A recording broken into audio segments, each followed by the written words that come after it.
Hi friends, ఈరోజు అయితే బీరకాయ కర్రీ చేయబోతున్నాను. దానికి కావాల్సిన ఇంగ్రీడియంట్స్ ఉల్లిపాయలు, టమాటాలు చిన్నవి 2, మీడియం సైజ్వి ఏందో లేదో చూసుకొని ఉల్లిపాయలు అయితే వేసుకున్నాను.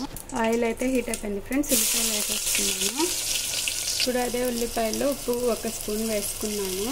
చూడండి ఫ్రెండ్స్, ఉప్పుతో పాటు పసుపు కూడా వేసుకుంటున్నాను. నేనైతే 2 స్పూన్స్ వేసుకుంటున్నాను పసుపు. మీరు స్పూన్ని బట్టి వేసుకోండి. నాది చిన్న స్పూన్ కాబట్టి 2 స్పూన్స్ అయితే వేసుకున్నాను. ఇప్పుడు మంచిగా కలిపేసుకొని సిమ్లో పెట్టుకొని వండుకోండి ఫ్రెండ్స్. ఏదైనా కానీ టేస్ట్ బాగుంటుంది.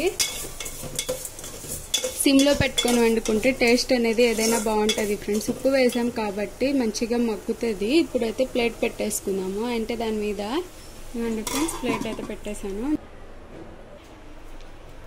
స్టవ్ మీద సిమ్లో పెట్టేసుకుంటున్నాను. ప్లేట్ వేసేసుకుందాము. దీని మీద మనం రైస్ కూడా పెట్టేసాం కాబట్టి రైస్ కూడా ఒకవైపు ఉడుకుతూ ఉంటుంది. కొత్తిమీర వేసుకొని బంద్ చేసేసుకున్నాము. ఓకే, ఛానల్ని సపోర్ట్ చేయండి. Thank you, bye, take care.